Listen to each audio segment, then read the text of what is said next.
হসপিটালের বারান্দায় বসে আছি ইয়াত, তার পাশে ইমা থম মেরে বসে আছে। কাঁদতে কাঁদতে ক্লান্ত হয়ে গেছে মেয়েটা। ইয়া তাকিয়ে আছে ইমার দিকে, আজ বড্ড অসহায় লাগছে ইমাকে। তাহেরা চেক আপ করে ডাক্তার বের হলে ইমা দৌড়ে যায় তার কাছে। আমার মা কেমন আছে ডক্টর? ডক্টর হতাশ গলায় বলে, ওনার অবস্থা খুবই ক্রিটিক্যাল। আমি ওনাকে আরও অনেক আগে জানিয়েছিলাম ওনার কিডনি ড্যামেজ হয়ে গেছে। তখন অপারেশন করে কিডনি চেঞ্জ করলে হয়তো বেঁচে যেতেন, কিন্তু উনি তারপর আর আমার সাথে কোনো যোগাযোগই করেননি। এখন কিডনি ড্যামেজ হয়ে যাওয়ার কারণে আরও অনেক সমস্যা দেখা দিয়েছে ওনার শরীরে। অপারেশন করলেও বেঁচে যাওয়ার সম্ভাবনা 100%-এর মধ্যে 1%-এরও কম।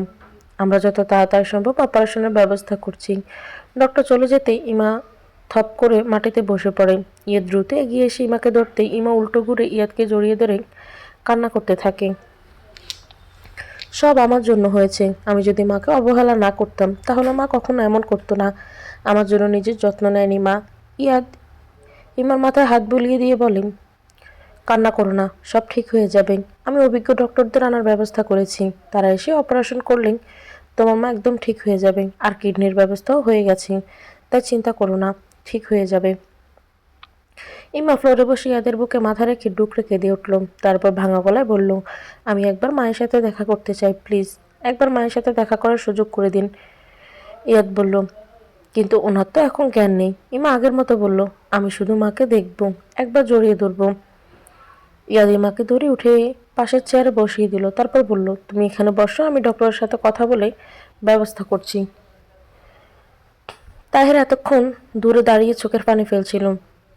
তাহের তার মাকে হসপিটালে নিয়ে এসেছে, বাবা বাসায় ছিল না। হঠাৎ মাকে ডাকতে ডাকতে রুমে গিয়ে দেখে মা সেন্সলেস হয়ে পড়ে আছেন, তাই হসপিটালে নিয়ে এসেছে।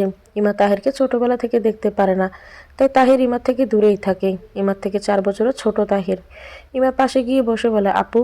কারো ডাকে ইমা পাশে তাকিয়ে তাহেরকে দেখতে পায়। আজ কেন যেন তাহেরকে বড্ড আপন মনে হচ্ছে ইমার কাছে। না চাইতে ইমা ভাই বলে তাহেরকে জড়িয়ে ধরল।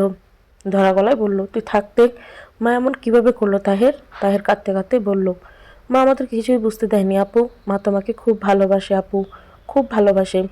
তোমার ছোটবেলার জামা কাপড় আঁকড়ে প্রায় কাঁদতে কাঁদতেই দেখতাম মাকে।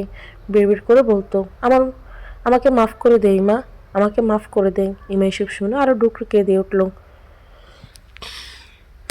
তার মা তাকে কত ভালোবাসে, আর সে সবসময় মাকে অপমান করে গেছে, নিজের মা বলে স্বীকার করেনি। তাহের ইমার থেকে সরে ইমার হাত ধরে বলল, আমিও তোমাকে খুব ভালোবাসি আপু, কিন্তু তুমি রাগ করবে ভেবে তোমার সামনে আসি না। তোমার বিয়ের দিন আমি গিয়েছিলাম তোমাকে দেখতে, লাল পরীর মতো লেগেছিল তোমাকে, কিন্তু তোমার সামনে যাওয়ার সাহস হয়নি। মাও জানো না আমি গিয়েছিলাম তোমার বিয়েতে। আমি নানু বাড়িতে আর মুন্নিদের বাড়িতে যেতাম শুধু তোমার জন্য। আপু, আমরা এক বাবার সন্তান না হলেও এক মায়ের সন্তান তো। তাহলে তুমি কেন আমাকে নিজের ভাই মনে করো না? বিশ্বাস করো আপু, আমি তোমাকে খুব ভালোবাসি। কথাগুলো শেষ করে তাহের কাঁদতে লাগলো। তাহেরের কথার কি উত্তর দেবে ইমা তার জানা নেই। ইমা তখন ছোট ছিল, বুঝতে পারতো না তার মায়ের আবার বিয়ে হয়েছে।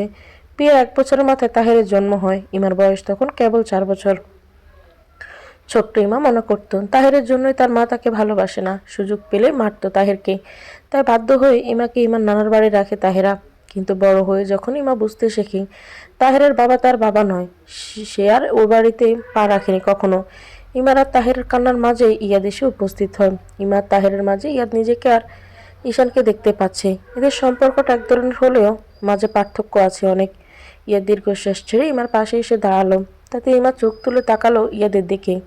ইয়াদ শান্ত গলায় বলল, ডক্টর একজনকে যাওয়ার অনুমতি দিয়েছে, তবে কান্নাকাটি করা যাবে না। ইমা ইয়াদের দিকে কৃতজ্ঞতা দৃষ্টিতে তাকিয়ে তাহেরের দিকে তাকায়। তাহের ইশারায় যেতে বলে মায়ের কাছে। ইমা উঠে পা বাড়ায় কেবিনের দিকে। ভেতরে গিয়ে ইমা দেখতে পেল নিজের মাকে। অদ্ভুত ব্যাপার, তাহেরাকে আজ খুব সুন্দর লাগছে। দেখে মনে হচ্ছে না অসুস্থ, বরং শান্তভাবে ঘুমিয়ে আছে। হয়তো 1 যুগেরও বেশি সময় পেরিয়ে গেছে ইমা তার মাকে মা বলে ডাকে না। বুকের মাঝে অভিমানের পাহাড় জমিয়ে রেখেছিল, যা জায়গায় ভেঙে গুড়িয়ে মাটির সাথে মিশে গেছে। মায়েরও এ অবস্থা দেখি ইমা মায়ের পাশে একটা চেয়ার টেনে এসে বসে পড়ে। কাপা হাতে মায়ের হাতটা নিজের হাতের মুঠোয় নেয়। ধীর গলায় বলে, কেন এমন করলে মা? কেন তোমার অসুখের কথা কাউকে জানতে দিলে না? একবার আমার কথা মনে পড়লো না? বাবা তো বুঝ হওয়ার আগেই ছেড়ে চলে গেছে, আজ তুমি আমার সাথে এমন করলে। আমি তো অভিমান করেছিলাম শুধু, তার এত বড় শাস্তি তুমি কিভাবে দিতে পারো মা? ইমা থেমে থেমে বলছে আর কাঁদছে। ইমার চোখের পানে তাহেরার হাতে পড়তেই পিট পিট করে তাকায় তাহেরা। পাশে মেয়েকে দেখে খুশিতে চোখ চকচক করে ওঠে তার। ভাঙা গলায় বলল, ইমা। ইমা মায়ের গলা শুনে চমকে তাকায় মায়ের দিকে। তাহেরাকে তাকাতে দেখে জড়িয়ে ধরে আবার কেঁদে দেয়। এতদিন খা খা করতে থাকা বুক শান্তি পায় তাহেরার। ইমাও আজ এক যুগ পর নিজের মায়ের মামা গন্ধ পেল আবার। তাহেরা আগের মতো ভাঙা গলায় বলে, কি হয়েছে, কাঁদছিস কেন?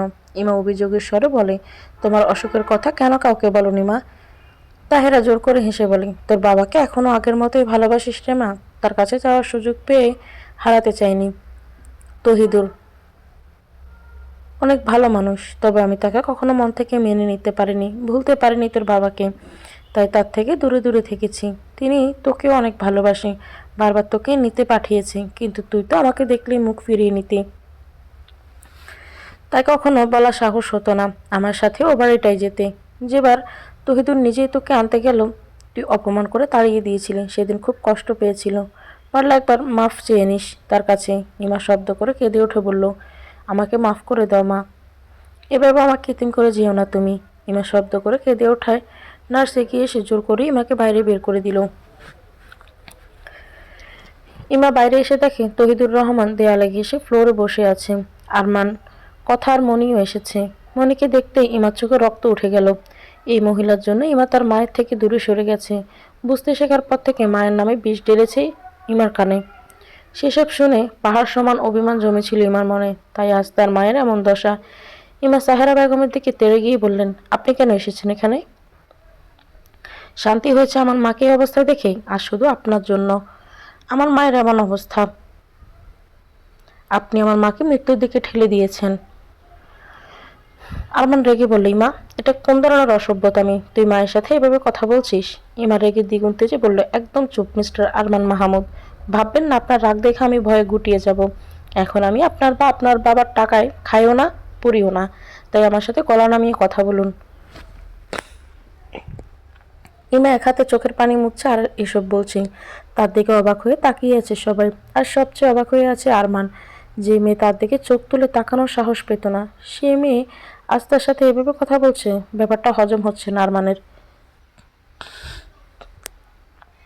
ইয়াদ ইমার কাছে গিয়ে বলল, ইমা শান্ত হও, সব ঠিক হয়ে যাবে। ইমা ইয়াদের দিকে তাকিয়ে কেঁদে দিল আর বলল, কিচ্ছু ঠিক হবে না। আপনি জানেন না এই মহিলার জন্য আমি প্রতিনিয়ত আমার মাকে দূরে ঠেলে দিয়েছি, আর তাতে আমার মা ডুকরে ডুকরে কেঁদেছে দিনের পর দিন। ইমা কাঁদতে কাঁদতে সেন্সলেস হয়ে পড়ে। আরমান ধরার জন্য আগাতেই ইয়াদ খপ করে ধরে নেয়। ইয়াদের বুকে মাথা এলিয়ে দেয় ইমা, আর তাতে ইয়াদ তাকে শক্ত করে জড়িয়ে দাঁড়ায়। দৃশ্যটা দেখে আরমানের মনে তীরের মতো আঘাত করলো। নিজেকে ধিক্কার দিতে লাগলো। এতদিন পর ইমার সাথে কথা বললেও সে রেগে কথা বলল তার সাথে। ইয়াদ একটা কেবিন বুক করে ইমাকে শুইয়ে দিল। অতিরিক্ত কান্নাকাটির ফলে সেন্সলেস হয়ে গেছে, তাই এখন ঘুমের মেডিসিন আর স্যালাইন দিয়ে রাখা হয়েছে। ইয়াদ ইমাকে রেখে ইমার মায়ের অপারেশনের জন্য নিজের যথাসাধ্য চেষ্টা করতে লাগলো। রনি তো চলে এসেছে ইয়াদের ফোন পেয়ে। সব বড় বড় ডক্টরদের সাথে যোগাযোগ করছে ইয়াদ নিজেই। 4 ঘন্টা পর তাহেরাকে অপারেশন থিয়েটারে নিয়ে যাওয়া হয়। তার একটু পর পরই ইমার ঘুম ভেঙে যায়। নিজেকে হসপিটালের বেডে আবিষ্কার করে। মায়ের কথা মনে পড়তে ইমা হাতের ক্যানোলা টেনে ছেড়ে বাইরে বের হয়ে যায়। ইয়াদ অপারেশন থিয়েটারের বাইরে চেয়ারে বসে আছে মাথা নিচু করে। ইমা ইয়াদের কাছে গিয়ে ফ্লোরে হাঁটু মুড়ে বসে বলে, আমার মা কোথায়? ইয়াদ ইরার দিকে তাকিয়ে চমকে ওঠে। হাত থেকে কলকলিয়ে রক্ত বের হচ্ছে। ইয়াদ ইমার হাত চেপে ধরে ধমক দিয়ে বলে, পাগল হয়ে গেছো তুমি? ক্যানোলা খুলেছো কিভাবে? রক্তের বন্যা বয়ে যাচ্ছে। ইয়াদের কথা ইমার কানে যাচ্ছে না। সে বারবার জিজ্ঞেস করছে, আমার মা কোথায়? ইয়াদ জোরে ধমক দিয়ে চুপ করায় ইমাকে। নার্স ডেকে এনে হাতের ওয়ান টাইম টেপ লাগিয়ে দেয়। তারপর ইমাকে উঠিয়ে পাশে বসিয়ে দেয়। দূরে দাঁড়িয়ে সবটা নীরবে চোখে দেখছে আরমান। বুকটা পুড়ছে তার, খুব খারাপভাবেই। ইয়াদ অপারেশন থিয়েটারের দিকে দেখিয়ে বলে, অপারেশন চলছে, তারপর তোমার মা একদম ঠিক হয়ে যাবে, চিন্তা করো না।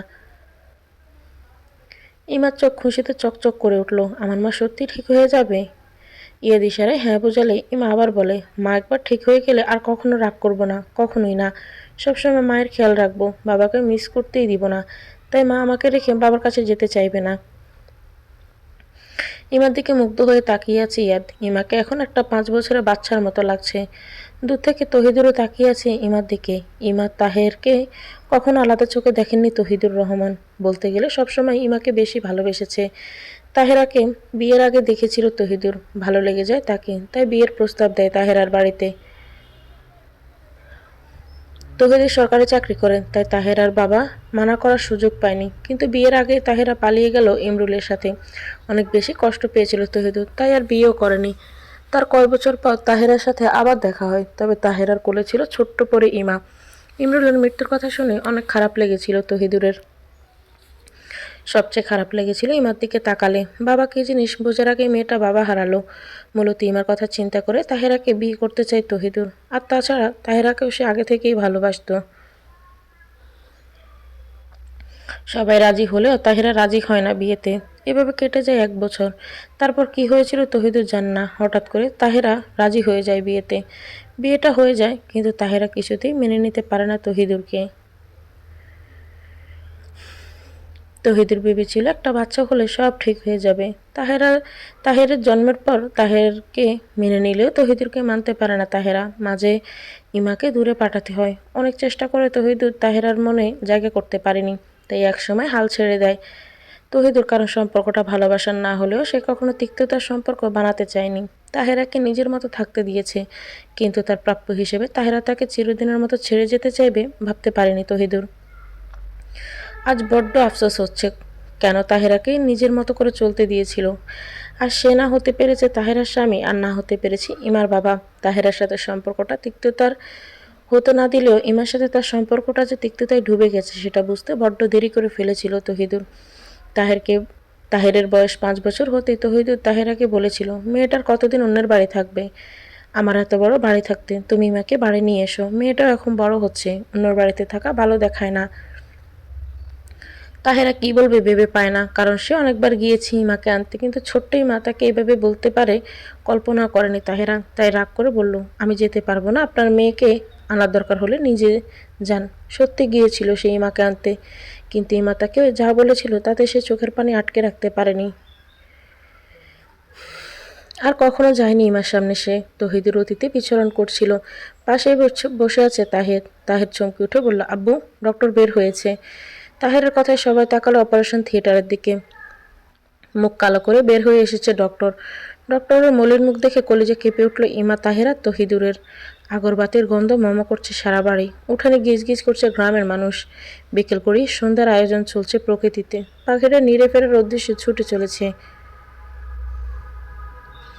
এদিক ওদিক সাথে করছে কিচিরমিচির শব্দ। তবে সেই সাথে কানে আসছে বাড়ির দক্ষিণ দিকের শিমুল গাছের উপর বসা কাকের কা কা ডাক। অবেলায় কাকের ডাক বড্ড বেমানান, তবে তাতে কী বা করার আছে। অনেক কিছুই আমাদের কাছে বেমানান লাগে, কিন্তু তাও সহ্য করতে হয়। বাড়ির উঠানে কাফনের মোড়ানো তাহেরার লাশটাও বেমানান লাগছে, তবে করার কিছুই নেই। তহিদুর গ্রামের বাড়ি নিয়ে এসেছে তাহেরার লাশ। একপাশে এলোমেলো হয়ে বসে আছে ইমা, আর তার পাশেই ইয়ানা বসেছে ইমাকে সামলাতে। ইমার চোখের পানি নেই দৃষ্টির সামনে রাখা লাশটির দিকে। শুধু বিড়বিড় করে একটা কথাই বলছে, তার জন্য মরে গেছে তার মা। সে দায়ী তার মায়ের মৃত্যুর জন্য। তার মা সত্যিই তাকে ছেড়ে চলে গেল, এটা যেন সে কিছুতেই বিশ্বাস করতে পারছে না। তাহেরার মাথার কাছে বসে মায়ের মুখের দিকে তাকিয়ে আছে তাহের। তার একটু দূরে তহিদুর। এই গ্রামে তাহেরা, ইমরুল আর তহিদুর সবার বাড়ি। এই গ্রামে তাহেরার বেড়ে ওঠা, ইমরুলের সাথে প্রেম, তারপর বিয়ের আগের দিন পালিয়ে যাওয়া। আবার সেই গ্রাম থেকেই তহিদুরকে বিয়ে করে শহরে পাড়ি দিয়েছিল সে। আজ আবার ফিরে এলো এই গ্রামেই। তবে পার্থক্য একটাই, 3 বছরের ইমাকে কোলে নিয়ে বধূ সেজে গিয়েছিল সেদিন, আর সাদা কাফনে মুড়ে ফিরে এলো। ডক্টর অপারেশন থিয়েটার থেকে বের হয়ে মুখ মলিন করে যখন বলেছিল শি ইজ নো মোর, সাথে সাথে ইমা সেন্সলেস হয়ে পড়ে গিয়েছিল। তায়ের থম মেরে তাকিয়েছিল ডক্টরের দিকে, আর তহিদুর ফ্লোরে বসে পড়ে মাথায় হাত দিয়ে। ইয়াদ ইমাকে সামলাতে ব্যস্ত হয়ে পড়ে। বাড়িতে কল দিয়ে ইয়ানাকে আসতে বললে কিছুক্ষণের মধ্যে ইয়ানা আর ঈশান দুজনেই চলে আসে। কারো মনের অবস্থা স্বাভাবিক নেই, তাই সব ফর্মালিটি ইয়াদ নিজেই সামলায়। তহিদুরের কথায় তাহেরাকে গ্রামের বাড়িতে আনার ব্যবস্থা করা হয়। এখন প্রায় সন্ধ্যা নেমে এসেছে, আর কিছুক্ষণের মধ্যে দাফনের কাজ সম্পূর্ণ করা হবে। ইয়াদ এক কোণে দাঁড়িয়ে আছে, সাথেই ঈশান। ইমার নানু সাহেরার বুকে পড়ে চুপটি করে মেয়ের লাশের দিকে তাকিয়ে আছে। প্রথম থেকে একটুও কাঁদেনি সে। অনেক সময় হলো তার কোনো সাড়া শব্দ নেই। সাহেরা কাঁদতে কাঁদতেও বলল, ও মা। তোমার তাহেরা চলে গেছে সবাইকে ছেড়ে, একটু কাঁদো। সাহেরা সাড়া না পেয়ে মায়ের মাথাটা বুক থেকে সরাতেই মা বলে চিৎকার করে উঠল। তার চিৎকারে সবাই দৌড়ে কাছে গেল। আরমান দ্রুত পালস চেক করে পাশে বসে পড়ল থপ করে। নিজের মায়ের দিকে তাকিয়ে ইশারায় বোঝালো নানু আর বেঁচে নেই। সাহেরার চিৎকারে পুরো বাড়ি কেঁপে উঠল। ইমার নানুর বয়স হয়েছে, এই বয়সে এসে এত বড় ধাক্কা সামলে উঠতে পারেননি, সহ্য করতে পারেননি আদরের মেয়ের নিথর দেহ। সেও মেয়ের সাথে বিদায় নিয়েছে এই স্বার্থপর পৃথিবী থেকে। তাকেও সোজা করে শুয়ে দেওয়া হলো। কি নির্মম সেই দৃশ্য! পাশাপাশি পড়ে আছে মা মেয়ের লাশ। ইমা ধীর পায়ে এগিয়ে গিয়ে নানুর মাথার কাছে বসে মাথায় হাত বুলিয়ে দিয়ে বলল, এই নানু, তুমি কথা বলছো না কেন? তুমি তো তোমার মেয়ের মতো স্বার্থপর নও যে আমাকে একা করে যাবে। তুমি তো সবসময় আমার পাশে ছিলে, ছায়ার মতো। তাহলে আজ কেন নিজের মেয়ের জন্য আমাকে ছেড়ে যেতে চাইছো? এ নানু, উঠো না, তোমার মেয়েকে একটু বকে দাও, সে আমাদের রেখে চলে যাচ্ছে, তুমি তাকে বকে দাও। ইয়াদ ইমার কাছে গিয়ে জোর করে টেনে উঠিয়ে দাঁড় করালো। ইয়াদ বুঝতে পারছে ইমার মেন্টাল কন্ডিশন একেবারে ঠিক নেই। খারাপ কিছু হয়ে যাওয়ার আগে দূরে নিয়ে যেতে হবে, ওকে বোঝাতে হবে। ইমা ইয়াদের দিকে তাকিয়ে বলল, এ দেখেন না, নানুও কথা বলছে না, কিছু বলুন নানুকে। আমি কিভাবে বাঁচবো সবাই আমাকে রেখে চলে গেলে? কেউ তো ভালোবাসে না ইমাকে, শুধু মা আর নানু ছাড়া। তারাও চলে গেলে ইমা কিভাবে বাঁচবে, তাদের একটু বোঝান না। ইয়াদ কি বলে ইমাকে সান্ত্বনা দিবে বাসা খুঁজে পাচ্ছে না। একসাথে দুজন আপন মানুষকে হারানোর যন্ত্রণা হয়তো ইয়াদ একদিন পেয়েছিল, তবে কষ্টটা হয়তো ইমার থেকে কম হয়েছিল। ইয়াদ ইমাকে কিছু বলছে না। ইমা ইয়াদকে চুপ থাকতে দেখে রেগে বলল, আপনি কাউকে কিছু বলছেন না কেন? ওদের বলুন আমাকে একা ফেলে না যেতে। আমি আর কখনো আপনাকে জ্বালাবো না, কথা দিচ্ছি। তবু ওদের যেতে মানা করেন। ইমা চিৎকার করে কথা বলতে বলতেই আবার চুপ হয়ে গেল। ইয়াদ তাকিয়ে দেখে সেন্সলেস হয়ে গেছে আবারও। ইয়াদ কোলে করে ইমাকে একটা রুমে নিয়ে শুয়ে দিল। ইয়াদের পেছনে পেছনে ইয়ানাও গেল। ইয়াদ ইয়ানাকে বলল, তুই ওর পাশে থেকে কোথাও যাবি না, এখানেই বসে থাকবি, সেন্স ফিরলেও আর বাইরে যেতে দিবি না। ইয়ানা বেজা গলায় বলল, একসাথে দুটো ধাক্কা কিভাবে সামলাবে রে ভাইয়া? ইয়াদ দীর্ঘশ্বাস ছেড়ে বলল, জানি না রে, কি থেকে কি হয়ে গেল, তবে এর প্রভাব ইমার উপর খুব খারাপভাবে পড়বে, সেটা ভালোই বুঝতে পারছি। রাত 10টায় বেশি বাজে। তাহেরা আর তার মায়ের দাফন শেষ হয়েছে এশার নামাজের পরপরই। ইমা এখনও ঘুমাচ্ছে। হসপিটালের ঘুমের ইঞ্জেকশনের প্রভাব এখনও কাটেনি। ইয়াদ চিন্তায় আছে ঘুম ভাঙলে ইমা কী রিয়াকশন দেবে সেটা ভেবে। ইয়ান আর ঈশানকে চলে যেতে বলেছিল, কিন্তু ওরা বলেছে ইমার ঘুম ভাঙলে একসাথেই যাবে। সাহেরা বেগম থম মেরে বসে আছে, আর তার পাশে বসে আছে কথা। সাহেরা বেগম মা বোন হারিয়ে নিজের ভুল বুঝতে পেরেছে। আজ বুঝতে পেরেছে সে অনেক বড় অন্যায় করেছে তাহেরার সাথে।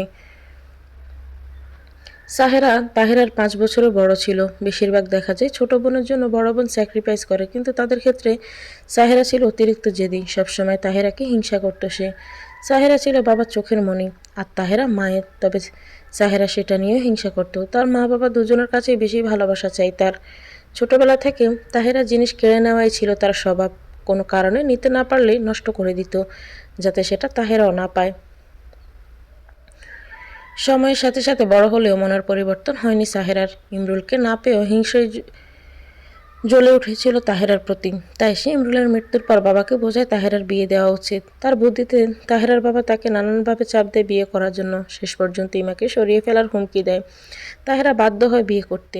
তাহেরের জন্মের পর ইমাকে রেখে যাওয়া সবসময় বোঝাতো তার মা তাকে ভালোবাসে না, তাই এখানে রেখে গেছে, নিজের কাছে রাখেনি। আরও বড় হওয়ার পর বোঝায় ইমার মা ভালোবাসে না, তাই অন্য এক লোককে বিয়ে করে নিয়েছে। ছোট থেকে এসব শুনতে শুনতে ইমার মনে অভিমান জন্মে গিয়েছিল মায়ের জন্য। আজ নিজের কাছে নিজেকে ঘেন্না লাগছে সাহেরার। তার বোনের মৃত্যুর জন্য অনেকটাই দায়ী সে।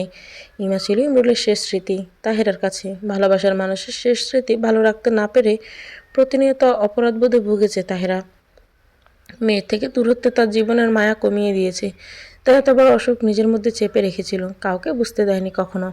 আরমান বাড়ির দক্ষিণ দিকে বারান্দায় বসে আকাশের দিকে তাকিয়ে আছে। বুকের ভেতরটা খাকা করছে। কষ্ট হচ্ছে ইমার জন্য। মেয়েটার জীবনে সুখের দেখা কখনো পায়নি। সে নিজেও কি কম কষ্ট দিয়েছে? ভাবতে বুকের ব্যথাটা আরও তীব্র হচ্ছে আরমানের। অনেক সময় ধরেই ইয়ানা দূর থেকে তাকিয়ে আছে আরমানের দিকে।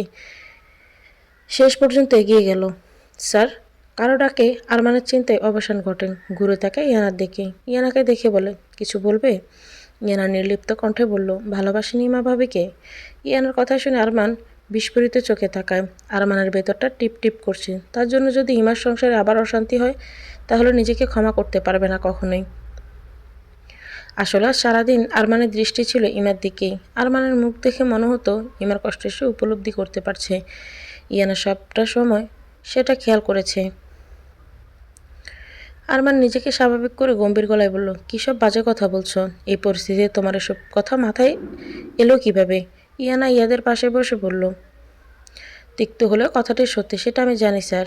আন্টি বা নানুর মৃত্যু নিয়ে আপনি যতটা না ভাবছেন তার থেকে বেশি ভাবছেন ভাবির কষ্ট নিয়ে।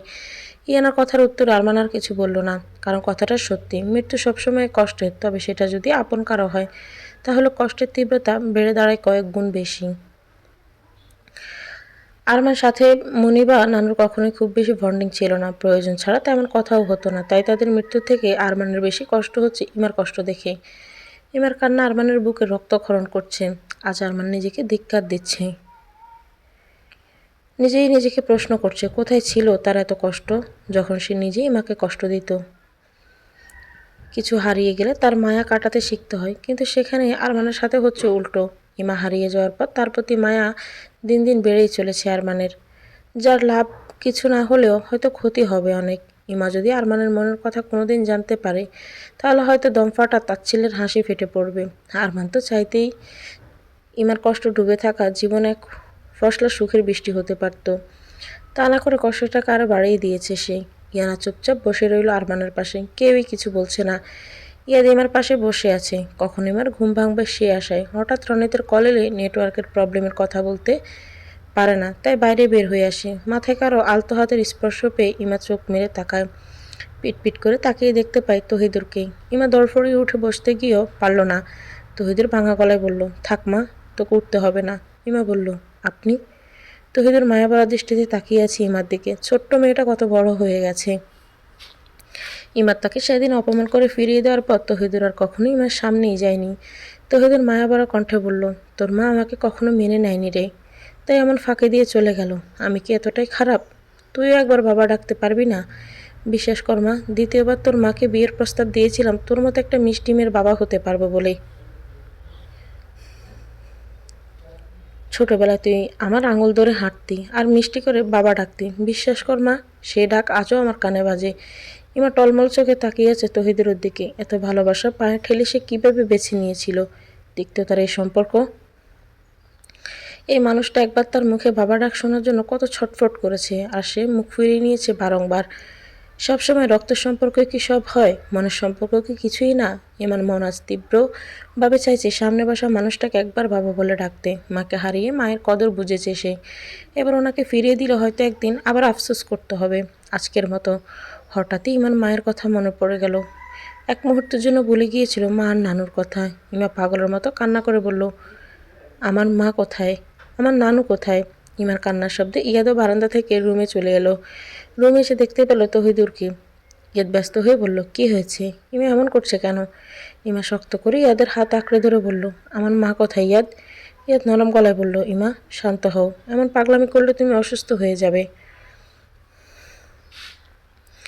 ইমা কথা না শুনে চিৎকার করে কাঁদতে লাগলো আবার। ইমার দিকে টলমল চোখে তাকিয়ে তহিদুর বের হয়ে গেল রুম থেকে।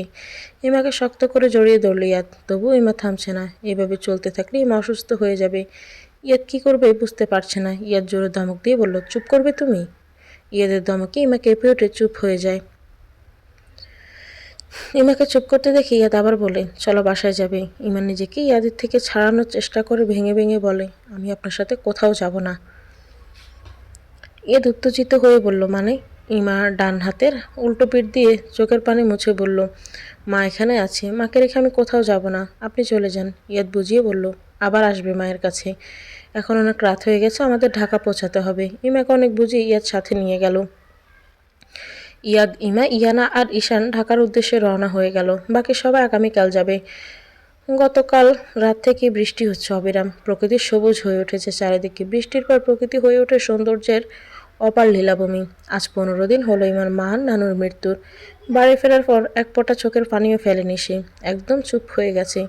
সারাদিন উদাস হয়ে বসে থাকে, কারোর সাথে কথাও বলে না, আর ভার্সিটিও যায় না। ইয়াদের ভালো লাগছে না ইমার এই গম্ভীরতা। মিস করছে ইমার বিরক্তি বিরক্ত করা। তবে ইয়াদ মুখ ফুটে কিছু বলেও না ইমাকে। নিজের মতো অফিস, জিম আর বাকি দুজন মানুষের সন্ধান করে চলেছে প্রতিনিয়ত। ইয়াদ বিরক্ত নিয়ে একবার বাইরের দিকে তাকালো। বৃষ্টি ইয়াদের একদমই পছন্দ না। ঢাকা শহরে বৃষ্টি নামলে রাস্তায় হাঁটু সমান নোংরা পানি জমা। বৃষ্টির ফোঁটা গায়ে পড়ে ভিজে গেলে কেমন খুঁতখুত করে। ইয়াদ পছন্দ না করার আরও বড় একটা কারণ হলো 5 মিনিট বৃষ্টিতে ভিজলে ইয়াদের জ্বর আসে, শরীর কাঁপিয়ে। তাই অপছন্দের তালিকায় রেখেছে সে বৃষ্টিকে। তবে সেটা শুধু ঢাকা শহরের জন্য আর বেজার জন্য। অন্য কোথাও অবস্থান করলে বৃষ্টির দিন তার খুব একটা মন্দ লাগে না, যদি কাঁচের জানালার পাশে দেখা যায় বৃষ্টি ভেজা প্রকৃতি। তবে আজ বৃষ্টি দেখার সময় নেই তার। আর তাই ইয়াদ বিরক্ত নিয়ে অফিসের জন্য রেডি হচ্ছে। কে জানে আজ রাস্তায় গাড়ি নিয়ে যাওয়া যাবে নাকি শিপের ব্যবস্থা করতে হবে। এদিকে ইমা জানালার দিকে মিনি ছাদটা এরিয়ে পাম গাছ দিচ্ছে। পাতার দিকে তাকিয়ে আছে। বৃষ্টির ফোঁটা পড়তে গাছের সরু পাতাগুলো কেমন নেড়ে চেড়ে উঠছে। সকাল 8টার বেশি বাজে হয়তো, কিন্তু বাইরের দিকে তাকালে মনে হচ্ছে সন্ধ্যায় হয়ে এসছে। এমন অন্ধকার চারিদিকে। ইমা আগের মতো ইয়াদকে বিরক্ত করলে হয়তো এখন বলতো আজ অফিসে যাওয়ার প্রয়োজন নেই। দেখুন বাইরে কি সুন্দর বৃষ্টি, চলুন দুজন একসাথে ভিজিয়ে বৃষ্টিতে। ইয়াদ ইমার উদ্দেশ্যে বলল, নিচে চলো, ব্রেকফাস্ট করে তারপর আবার এভাবে বসে থেকো সারাদিন। ইয়াদ বের হয়ে গেল রুম থেকে। আর ইমা সোফা থেকে উঠে দাঁড়ালো। তবে নিচে যাওয়ার দিকে না গিয়ে মিনি ছাদের দরজার দিকে পা বাড়ালো। বৃষ্টি স্নান করার ইচ্ছে করছে ইমার। বৃষ্টির ফোঁটার সাথে নিজের ভেতরের কষ্টগুলোকে ধুয়ে ফেলতে ইচ্ছে করছে খুব। ইমা ধীর পায়ে ছাদের মাঝ বরাবর দাঁড়িয়ে দুহাত দুদিকে মেলে দিল। আকাশের দিকে মুখ করে চোখ বন্ধ করে নিল। বড় বড় বৃষ্টির ফোঁটাগুলো ইমার চোখে মুখে আছড়ে পড়ছে। গায়ের সাদা সুতি শাড়িটা একটু একটু করে ভিজে ইমার গায়ের সাথে মিশে যাচ্ছে। বৃষ্টির বেগ বেশি থাকায় মাত্র কয়েক মুহূর্তে ইমার সারা শরীর ভিজে একাকার হয়ে গেল। সাদা শাড়িটা দেহের সাথে এমনভাবে মিশে গেছে প্রত্যেকটা বাজ ফুটে উঠেছে। ইয়াদের বাড়ির পাশে বাড়ি বেশ খানিকটা দূরে, মাঝে ইয়াদের ফলের বাগান। ছাদের মাঝ বরাবর দাঁড়ানোর জন্য নিচ থেকেও দেখা যাচ্ছে না। আর ইয়াদ চলে গেছে, আর আসবে না। তাই ইমা নিশ্চিন্তে ভিজছে বৃষ্টিতে। চোখের কোণ বেয়ে গড়িয়ে নোনা পানিগুলো বৃষ্টির পানি গ্রাস করে নিচ্ছে। ইমার মনে হচ্ছে চোখের পানির সাথে মনের কোণে জমা কষ্টগুলি বৃষ্টির প্রতিটা ফোঁটা হয়ে শুষে নিচ্ছে। ইয়াদ ফাইল রেখে চলে গিয়েছিল। ব্রেকফাস্ট শেষ করে রুমে এলো ফাইল নিতে। ইমাকে রুমে না পেয়ে এদিক ওদিক খুঁজতে লাগলো, কারণ ইমা নিচে যায়নি। সাইড টেবিল থেকে ফাইলটা হাতে নিয়ে আবার ইমাকে খোঁজার জন্য ওয়াশরুমের দিকে তাকালো। না পেয়ে ছাদের দরজার কাছে আসতেই ইয়াদের হাত থেকে ফাইলটা নিচে পড়ে গেল। ইয়াদ একবার ফাইলের দিকে তাকিয়ে আবার ইমার দিকে তাকালো। দুহাত দুদিকে মিলে আকাশের দিকে মুখ করে চোখ বন্ধ করে আছে। বৃষ্টির ফোঁটায় ইমার চোখে ঘন কালো পাপড়িগুলো নড়ে উঠছে প্রতিনিয়ত। সারা মুখ পানি, বড় বড় ফোঁটা, গোলাপি ঠোঁটের কোণে পানি। বৃষ্টির ফোঁটা কপালে পড়ে গাল চিবুক, তারপর গলা বেয়ে নিচে নেমে যাচ্ছে। ইয়াদ আজ নিজের মধ্যে নেই। সে হারিয়ে গেছে ইমার মাঝে। কখন রুম থেকে ধীর পায়ে ছাদে পা রেখেছে ইয়াদ নিজেই জানে না। মুহূর্তে ইয়াদের সাদা শার্ট ভিজে গায়ের সাথে লেপটে গেল। মাথার চুল বেয়ে পানিগুলো গড়িয়ে নিচে নামতে লাগলো। ইয়াদ ধীর পায়ে এগিয়ে গিয়ে একদম ইমের সামনে দাঁড়ালো। ইয়াদ ইমার থেকে অনেক লম্বা, তাই সামনে দাঁড়িয়ে ইয়াদ নিচের দিকে তাকিয়ে ইমার মুখ দেখছে। ইয়াদের চুল বেয়ে পড়া পানিগুলো ইমার চোখে মুখে পড়ছে। ইমা বৃষ্টিতে ভেজায় এতটাই ব্যস্ত, তার এত কাছে এসে কেউ দাঁড়িয়েছে ইমার হুঁশই নেই। বৃষ্টির ঠান্ডা পানিতে ইমার সারা শরীর বরফের মতো ঠান্ডা হয়ে গেছে। হঠাৎ মুখে গরম নিঃশ্বাস পড়তে ইমার চোখ পিটপিট করে তাকায়। ইমার ইয়াদের মাঝে হয়তো 1 ইঞ্চি এরকম দূরত্ব আছে। ইমার চোখ খুলে ইয়াদকে দেখে চমকে গেল। এক পা পিছিয়ে যেতে ইয়াদ ইমার কোমরে জড়িয়ে এক টানে নিজের সাথে মিশিয়ে নিল।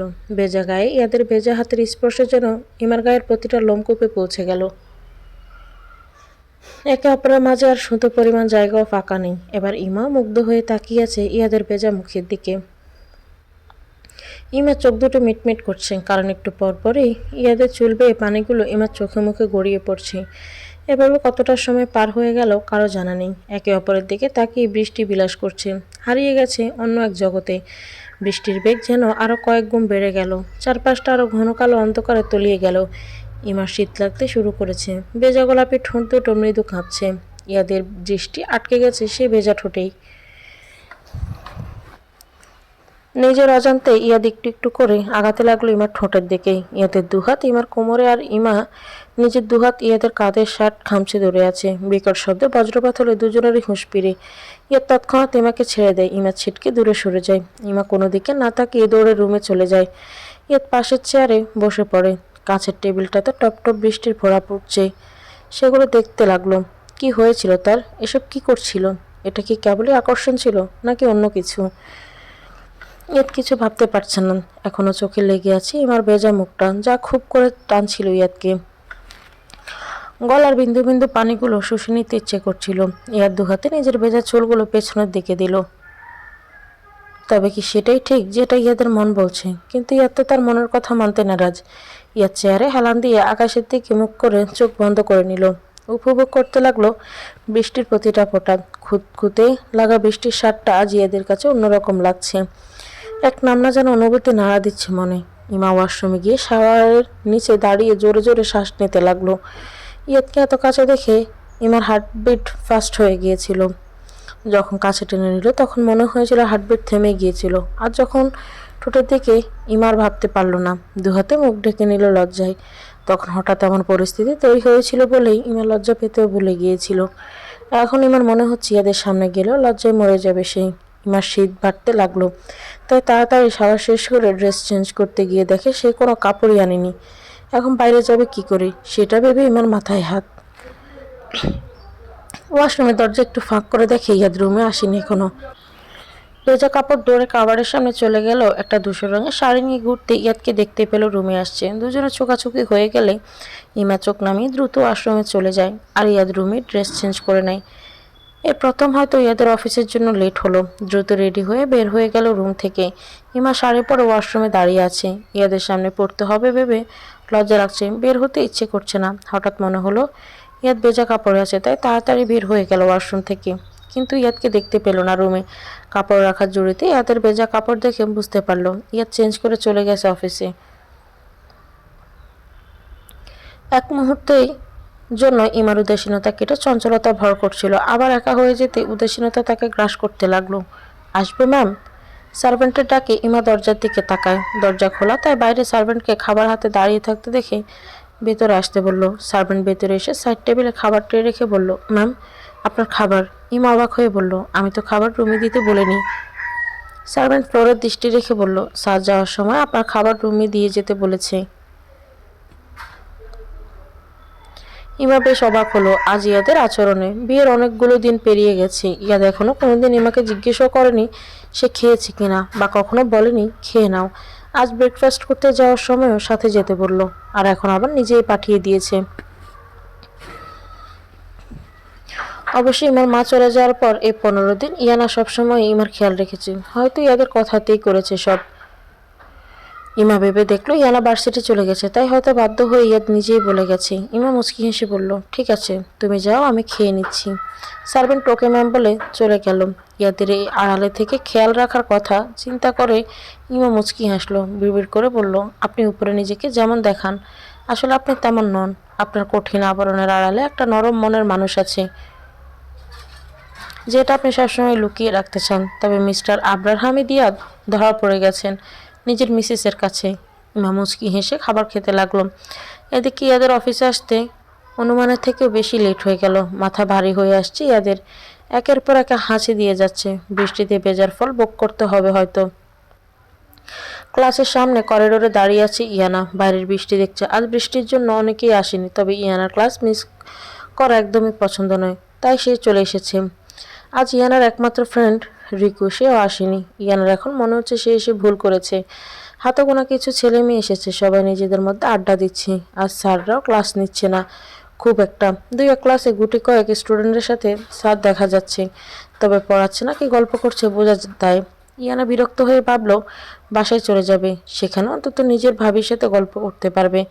যেই বাবা সেই কাজ। ক্লাস থেকে নিজের বইপত্র নিয়ে চলে আসলো। হলরুমের সামনে দিয়ে যাওয়ার সময় কেউ হাত টেনে ভেতরে নিয়ে গেল। ইয়ানা ভয়ে চিৎকার করে উঠল, কে? সাথে সাথে হলরুমের সব লাইট জ্বলে উঠলো একে একে। সামনে তাকিয়ে ইয়ানা ভয় বেড়ে গেল। তার সামনে 5 জন অপরিচিত ছেলে দাঁড়িয়ে আছে। তাদের আগে যে দেখেছে কিনা মনে করতে পারছে না। ইয়ানা ভয়ে ডোক গিলে বলল, আপনারা কারা? ভার্সিটি ঢুকলেন কি করে? আর আমাকে এখানে কেন এনেছেন? একটা ছেলে প্রচণ্ড আক্রোশে বলল, আমার ভাই সামান্য তোর হাত ধরেছিল বলে তোর ভাই তার হাতের হাড়গুলো টুকরো করেছে। যে কোনো দেশের ডক্টর সেটা জোড়া লাগাতে পারেনি। চোখ তুলে তাকিয়েছে বলে অ্যাসিড দিয়ে চোখগুলো ঝলসে দিয়েছে। তোকে কিছু কথা বলেছে বলে জিহ্বা কেটে দিয়েছে। আজ আমি তোর এমন হাল করব, তোর ভাই তোর দিকে তাকালে তার রু কেঁপে উঠবে তোকে দেখে। সামনের ছেলের বলা কথায় কিছুই বুঝতে পারছে না ইয়ানা কার কথা বলছে, আর তার ভাই এত নির্মম হতে পারে না। ইয়ানা রেগে বলল, কিসব আবল তাবল কথা বলছেন আপনি? আর কে আপনার ভাই? সামনের ছেলেটা হেসে বলল, সামান্য অপরাধের জন্য যার জীবনটা নরক বানিয়ে দিয়েছিস, এখন তাকেই ভুলে গেছিস? জাহিদের কথা মনে আছে, যে তোকে প্রপোজ করেছিল? আমি তার বড় ভাই শাহিদ। জাহিদের কথা বলতেই ইয়ানার সেদিনের কথা মনে পড়ে যায়, কিন্তু তবু ওই লোকের কথা বুঝতে পারছে না। ইয়ার তো শুধু তাদের বলেছিল ইয়ানাকে বিরক্ত না করতে, তাহলে এরা এসব কী বলছে? ইয়ানা বুঝতে পারছে না। ইয়ানা ব্যস্ত হয়ে বলল, দেখুন ভাইয়া, আপনার কোথাও ভুল হচ্ছে। হ্যাঁ, জাহিদকে আমি চিনি, সে আমাকে বিরক্ত করত, কিন্তু ভাইয়া তাকে শুধু বুঝিয়েছিল আমাকে বিরক্ত না করতে, তারপর আর তাকে আমি দেখিনি। শাহিদ রেগে বলল, দেখবে কি করে? আমার ভাই আজ কয় মাস ধরে হসপিটালে পড়ে আছে, তোর ভাইয়া ওরা এমন অবস্থা করেছে তার দিকে তাকাতে ভয় পায় মানুষ। ইয়ানা এসব কি শুনছে? তার কান দিয়ে ধোঁয়া বের হচ্ছে। তাই ভাইয়া রাগে, কিন্তু তাই বলে এমন কিছু করতে পারে সেটা সে বিশ্বাস করতে না। শাহিদ রেগে বলল, আজ তোর এমন হাল করবো তোর ভাইও তোর দিকে তাকাতে ভয় পাবে। ইয়ানা ভয়ে দুপা পিছিয়ে গেল। একে তো হঠাৎ করে তার ভাইয়ের নামে এসব শুনে সে শক, তার উপর সামনে 5 জনকে তার হিংস্র পশু মনে হচ্ছে, যারা তাকে এখনই টুকরো টুকরো করে ফেলবে মুহূর্তেই। ইয়ানা ভয়ে পিছনে যেতে যেতে দেয়ালের পিঠ ঠেকে গেল, মনে আল্লাহকে ডাকতে লাগলো। বাইরে ঝুম বৃষ্টি, এখন যদি সে গলা ফাটিয়ে চিৎকার করে তাহলেও কেউ হয়তো শুনতে পাবে না। ইয়ানা হাত জোর করে কাঁদতে কাঁদতে বলল, ভাইয়া প্লিজ আমাকে কিছু করবেন না, আপনাদের কোথাও ভুল হচ্ছে, আমার ভাইয়া এমন কিছু করতেই পারে না। শাহিদ অট্টহাসি দিয়ে বলল, এই দেখ তোরা, দেশের নাম করা বিজনেসম্যান মিস্টার আবরার হামিদ ইয়াদের কলিজা এখন আমাদের হাতে। আজকের দিনটার জন্য কবে থেকে অপেক্ষা করছি আমরা, তোকে ছেড়ে দেওয়ার জন্য। শাহিদ ইয়ানার দিকে আগাতে শুরু করলে ইয়ানা দু হাতে মুখ ডেকে কান্না করতে লাগলো। কাঁদতে কাঁদতে ফ্লোরে বসে পড়লো, মনে মনে আল্লাহকে ডাকতে লাগলো এই বিপদ থেকে উদ্ধারের জন্য। আরমানের একটা ক্লাস আছে অনার্স 3য় বর্ষে, আজ যদিও ক্লাস নেওয়ার মুড নেই, তবুও মিস করতে চায় না আরমান। আরমান বাইরের বৃষ্টির দিকে তাকাতে তাকাতে ক্লাসে এগিয়ে যাচ্ছে। ইমার কথা আজ খুব মনে পড়ছে আরমানের। মেয়েটা বৃষ্টি অতিরিক্ত পছন্দ করে, বৃষ্টি হলে হয়তো তাকে বেঁধে রেখেও বৃষ্টি ভেজা থেকে আটকানো যাবে না। এমনই এক বৃষ্টির দিনে আরমান ইমাকে অনেক অপমান করেছিল, ভাবতেই বুক ছিঁড়ে একটা দীর্ঘশ্বাস বেরিয়ে এলো। বাইরে বৃষ্টি থেমে গেছে। আরমান রুম থেকে বের হয়ে বাড়ির বাইরে যাওয়ার উদ্দেশ্যে ড্রয়িং রুমে পা রাখতে পিছলে পড়ে যেতে চায়। সামনের দেয়াল ধরে কোনো মতে নিজেকে সামলে নেয়, নিচে তাকিয়ে বোঝার চেষ্টা করে পিছলে যাওয়ার কারণ। ফ্লোরে তাকাতে আরমানের মাথায় রাগ চড়ে যায়। মেইন ডোর থেকে শুরু করে নিচের রুমের দিকে গেছে পানির রেখা, একেবারে জপজপ করছে। টাইলস পানি পড়ার কারণে পিছলে গিয়েছিল। আরমান রেগে চিৎকার করে বলল, মা! মাথায় টাওয়েল পেঁচিয়ে রুম থেকে বের হয়ে আসে ইমা। আরমান এগিয়ে ইমার দিকে তাকিয়ে বলল, মনি বাইরে কোথাও যেন গেছে, এখনো ফেরেনি, হয়তো বৃষ্টির জন্য আটকে গেছে। ভাইয়া আপনার কিছু লাগবে আমাকে বলুন, আমি দিচ্ছি। আরমান রাগে দাঁতে মিটমিট করে বলল, এখানে পানি কোথা থেকে এলো? ইমা ফ্লোরে পানি দেখে ভয়ে ডোক গিলল। বৃষ্টি দেখে নিজেকে ধরে রাখতে পারেনি, দৌড়ে ছাদে গিয়েছিল ভিজতে। বৃষ্টি থেমে যাওয়ার ভেজা কাপড়ে চলে এসেছে, আর তাতে ফ্লোর ভিজে একাকার অবস্থা। ইমা ভয়ে ভয়ে বলল, আসলে ভাইয়া আমি ছাদে গিয়েছিলাম। আরমান বুঝতে পেরে মাথা ঠান্ডা করে বলে, বৃষ্টি দেখে আর হুঁশ ছিল না তাই না? ভেজা শরীর মানুষকে দেখানোর জন্য মন উতলা হয়ে গিয়েছিল। আরমানের কথায় ইমার ঘৃণায় সারা গা শিউরে ওঠে। ভেজার আগে সে সবসময় দেখে নেয় আশেপাশের ছাদে কেউ আছে কিনা। কেউ না থাকলে তবে সে বৃষ্টিতে ভেজে। আর আরমান তাকে এমন বাজে কথা বলতে পারে, বিবিএমের নিজের প্রতি ঘৃণা হয়। আরমানের বরাবরের শান্ত মাথায় মানুষকে অপমান করার স্বভাব, রেগে গেলে চেঁচামেচি না করে শান্ত মাথায় অপমান করে। এই অবেলা ইমা বৃষ্টিতে ভিজেছে শুনে অকারণে রাগ উঠে যায় আরমানের, তাই এইভাবে কথা শুনিয়ে দেয়। আরমান আগের মতো রাগ চেপে রেখে বলল, কি হলো, কথা বলছিস না কেন?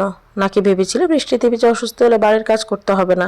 শোন, তুই যদি অসুস্থ হয়ে পচেও মরিস, তাহলেই বাড়িতে কেউ নেই তোকে দেখার, তাই অসময়ে বৃষ্টিতে ভেজা বন্ধ কর। কথাটা শেষ করে আরমান বড় বড় কদম ফেলে বের হয়ে গেল বাসা থেকে। ইমা সেদিন তাকিয়ে দীর্ঘশ্বাস ছেড়ে ফ্লোরের পানি মোছার ব্যবস্থা করে। মনে এসে দেখলো হয়তো আবার নতুন কোনো শাস্তি পেতে হবে তাকে। কারোর সাথে সজোরে ধাক্কা লাগলো আরমানের। অতিথি বিচরণের পালা শেষ হয়, বিরক্ত নিয়ে সামনে তাকিয়ে দেখে পিয়ন। আরমান বিরক্ত হয়ে বলল, আকবর তুমি এভাবে দৌড়াচ্ছ কেন? এটা কি দৌড়ানোর জায়গা? আকবর হাঁপাতে হাঁপাতে বলল, স্যার মাফ করে দেন, দেখি নাই, আমার তাড়া আছে, যাইতে হইব। আকবর যেতে চাইলে আরমান বাধা দিয়ে বলে, তুমি এভাবে হাঁপাচ্ছ কেন, আর দৌড়ে কোথায় যাচ্ছ তুমি? আকবর ব্যস্ত গলায় বলল, স্যার সময় নাই, ঈশান ভাইয়ের খবর দিতে হইব। নিচে হলরুমের কয়েকটা গুন্ডার মতন ছেলে ঈশান ভাইয়ের বড় আফুরে আটকাইয়া রাখছে। কী সব বলতাছে, হ্যাঁ অনেক কান্তাছে স্যার, আমারও যাইতে হইব, না হলে দেরি করলে খারাপ কিছু হইয়া যাইতে পারে। আরমান চমকে উঠে বলল, ঈশানের বোন মানে ইয়ানার কথা বলছ? তুমি তুমি একবার ঈশানের নাম জানলেও ইয়ানার নাম জানে না, শুধু ঈশান ভাইয়ের বড় আপু হিসেবেই চেনে ইয়ানাকে। তাই আরমানের প্রশ্নের উত্তর বলল, জি স্যার, এটাই মনে হয় নাম। আরমান ব্যস্ত স্বরে বলল, ও নো। আকবর কিছু না বুঝে আরমানের দিকে তাকিয়ে আছে, আর আরমান কিছু না ভেবে উল্টো ঘুরে হলরুমের দিকে দৌড় দিল। আকবর সেদিকে অবাক হয়ে কিছু সময় তাকিয়ে থেকে ঈশানকে বলার জন্য দৌড় লাগালো। ফ্লোরে বসে ফুফিয়ে কাচ্ছে ইয়ানা। শাহিদ বিশ্রী হেসে ইয়ানার ওনা ধরে নিচু হয়ে হিজাব পরে ওনাটা ভাঁজ করে একপাশে দিয়ে রেখেছিল। তবে ইয়ানা ওনা আঁকড়ে ধরল দুহাতে। ইয়ানা কাঁদতে কাঁদতে বলল, প্লিজ আমার কোনো ক্ষতি করবেন না, আমি আপনাদের পায়ে পড়ছি ভাইয়া, বাইরে জোন বৃষ্টি। ইয়ানার কান্না এই 5 জানুয়ারি ছাড়া আর কারোর কাছে পৌঁছাচ্ছে না। সবগুলো কুৎসিত হাসিতে উপভোগ করছে অসহায় মেয়েটার কান্না। শহীদ ওড়না টান দিবে তার আগে দরজায় কেউ সজোরে লাথি মারল। সেই শব্দে সবাই সেদিকে তাকালো। শহীদ এক হাতে ইয়ানা ওড়না ধরে ব্রুকুচকে তাকিয়ে আছে দরজার দিকে। কিছু বুঝে ওঠার আগে আরমান আরেকবার লাথি মারতে দরজা ভেঙে গেল। মনে হচ্ছে রাগে আরমানের শরীরে 7 জনের শক্তি ভর করেছে। আরমান দরজা দিয়ে ভেতরে আসতে চোখ পড়ল ইয়ানার ওড়না ধরা শহীদের হাতের দিকে। রাগে কপালের রক ফুটে উঠল। ঠান্ডা মাথায় অপমান করার মতো অবস্থা এখন আর নেই, এত পরিমাণ রেগে আছে। শহীদ বড় বড় চোখ করে তাকিয়েছে আরমানের দিকে। আরমান 2 কদম এগিয়ে এসে এক ঝটকায় ইয়ানার ওড়না ছাড়িয়ে নিল শহীদের হাত থেকে। এতে শহীদ রেগে গিয়ে এগিয়ে এলো আরমানের দিকে। আরমানের কলার চেপে ধরে বলল, এ কে রে তুই, আমার কাছে নাক গলাচ্ছিস? আরমান নিজের কলারের দিকে তাকিয়ে আউট অফ কন্ট্রোল হয়ে গেল রাগে। ছেলেরা সব সহ্য করলেও কলারে হাত সহ্য করতে পারে না, এতে শান্ত ছেলেরাও রেগে যায়। আর সেখানে আরমান আগে থেকেই রেগে বুম হয়ে আছে। আরমান মুখে কিছু না বলে হাতটা মোচড় দিয়ে ধরে সজোরে লাথি বসিয়ে দিল শাহিদের পেটে। শাহিদ ছিটকে দূরে সরে মাটিতে পড়ে গেল আর পেট চেপে কাতরাতে লাগলো। ইয়ানা দেয়াল ধরে ধীরে ধীরে দাঁড়ালো। এখনো বয়স সারা শরীর কাঁপছে ইয়ানার। শহীদকে মারতে মারতেই সাথে 4 জন তেড়ে আসতে লাগলো আরমানের দিকে। আরমান আশেপাশে তাকে এখানে অনুষ্ঠান হলে সাজানোর জন্য যে স্টিলের কাঠামো ব্যবহার করা হয় সেগুলোর একটা লম্বা পাত দেখতে পেল। দ্রুত সেটা উঠিয়ে সব কটাকে পেটাতে লাগলো। নিজের ভেতরে সব রাগ উগড়াতে লাগলো। সব কটা ফ্লোরে পড়ে ছটফট করছে আর চিৎকার করছে, কিন্তু আরমানের সেদিকে হুঁশ নেই। তখনই দৌড়ে রুমে প্রবেশ করে ঈশান আর তার বন্ধুরা। রাগে ঈশানের চোখ মুখও লাল হয়ে গেছে। ইয়ানাকে দেখে দৌড়ে তার কাছে গেল। ঈশান ব্যস্ত হয়ে ইয়ানার হাত পা চেক করতে করতে বলল, আপু ঠিক আছিস তুই? ইয়ানা কোনো মতে ইশারায় বোঝালো সে ঠিক আছে। ঈশান আবার রেগে তাকালো সামনে। আরমান তখনও মেরে যাচ্ছে ওদের। ঈশানও দাঁড়িয়ে না থেকে মারতে শুরু করলো। ঈশান ইচ্ছে মতো লাথি মেরেই যাচ্ছে। অবস্থা খারাপ বুঝতে পেরে ঈশানের বন্ধুরা ঈশানকে জোর করে সরিয়ে আনলো। ইতিমধ্যে অনেক প্রফেসর চলে এসেছে। আরমানকে কয়েকজন মিলে টেনে সরিয়ে আনলো জোর করে। দুজনকে আটকে রাখা দায় হয়ে পড়েছে। সবাই বলছে আর মারলে মরে যাবে, তখন ঝামেলা হয়ে যাবে। সবগুলোর অবস্থা করুন। নাক মুখ দিয়ে রক্ত ছুটে গেছে। আরমান রেগে এক ঝটকায় সবার বন্ধন থেকে নিজেকে ছাড়িয়ে নিল। ঈশানও নিজেকে ছাড়িয়ে বোনের কাছে গিয়ে ইয়ানার মাথা নিজের বুকে জড়িয়ে নিল। ইয়ানা শুধু ইয়াদের কলিজা নয়, ঈশানেরও প্রাণ। আর সেখানে কেউ আঘাত করতে চেয়েছে, সেটা কিভাবে মেনে নিবে? আরমান রেগে হুঙ্কার ছেড়ে বলল, এই রাস্কেলগুলো ভার্সিটি ঢুকলো কি করে?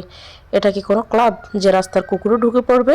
আরমানের হুঙ্কারে শুধু স্টুডেন্ট নয়, উপস্থিত প্রফেসররা ভয়ে কেঁপে উঠল। আরমানকে কেউ কিছু বলতেও ভয় পাচ্ছে। তখনই প্রিন্সিপাল এসে উপস্থিত হলো। আরমানের দিকে তাকিয়ে বলল, এখানে এত গ্যাঞ্জাম কিসের আরমান? আরমান রেগে শহীদের চুলের মুঠি ধরে একটু উঁচু করে প্রিন্সিপাল স্যারকে দেখিয়ে বলল, স্যার বাইরের এই কুকুরগুলো ভার্সিটির ভিতরে ঢুকে আমাদের ভার্সিটির স্টুডেন্ট ইয়ানার উপর আক্রমণ করেছেন। আমি জানতে চাই এরা এখানে ঢুকলো কী করে?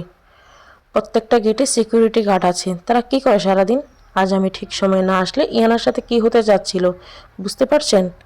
শেষের কথা আরমান অনেকটা রেগে বলল। তাতে প্রিন্সিপাল গম্ভীর গলায় বলল, আরমান তুমি ভুলে যাচ্ছ, তুমি তোমার স্যারের সাথে কথা বলছো। আরমান রাগ কিছুটা কন্ট্রোল করে বলল, স্যার আমি ভুলে গেল, আপনি মিস ইয়ানার পরিচয়টা ভুলবেন না। মিস্টার আবরার হামিদ ইয়াদ যদি আপনার কাছে তার বোনের সিকিউরিটি নিয়ে প্রশ্ন তোলে তাতে কি উত্তর দেবেন সেটা মনে রাখেন। ইয়াদের কথা শুনে প্রিন্সিপাল গলা শুকিয়ে গেল। ইয়াদের কোম্পানি থেকে প্রতি বছর মোটা অঙ্কের টাকা ডোনেশন পায় ইউনিভার্সিটি, সেটাও শুধু ইয়ানার জন্য। আরমান আবার বলল, যেখানে মিস্টার আবরার হামিদ ইয়াদের বোনের কোনো সেফটিই নেই, সেখানে তাকে রাখবে তো? ঈশান চুপ করে দাঁড়িয়ে আছে, কারণ তার যা বলা ছিল সব আরমান বলে দিয়েছে, সে ইয়ানাকে সামলাতেই ব্যস্ত। এদিকে প্রিন্সিপালের অবস্থা খারাপ হয়ে গেল আরমানের কথা শুনে। ইয়াদকে সে ভালো করেই চেনে। ইয়ানাকে নিয়ে এসে প্রথম দিনই তাকে ভালো করে বুঝিয়ে দিয়ে গেছে, ইয়ানা কোনো কমপ্লেন করলে এই ভার্সিটির 12টা বাজাতে তার 2 মিনিটও লাগবে না। ইয়াদ সেদিন জাহিদের ঘটনার পরও প্রিন্সিপালকে ভদ্র ভাষায় ভয়ঙ্কর হুমকি দিয়েছিল। আরমান ইয়ানার সামনে দাঁড়িয়ে রাগী গলায় বলল, কেঁদে কেঁদেও অনুরোধ করা থেকে নিজেকে নিজে রক্ষা করতে শেখো। আরমানের কথাটা বলে আবার শাহিদকে একটা লাথি মেরে বের হয়ে যায় হলরুম থেকে। ইয়ানা এখন ঈশানের বুকে লুকিয়ে আছে বলা চলে, ভয়টা এখনো কাটেনি তার। ঈশান চিন্তা করছে ভাইয়া এসব জানতে পারলে কি করবে। ঈশান বেশ বুঝতে পারছে তার কপালেও খারাপ কিছু আছে।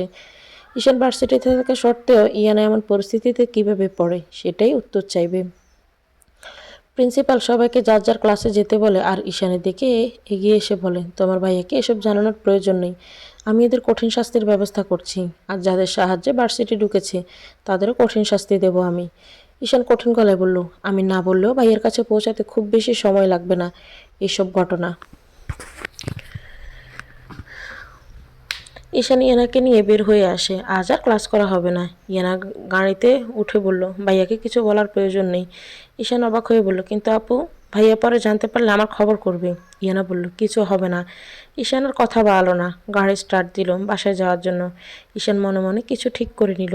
এদিকে আরমান নিজের কেবিনে বসে চেয়ারে হেলান দিয়ে চোখ বন্ধ করে রাগ কমানোর চেষ্টা করছে, কিন্তু তাতে লাভ হচ্ছে না।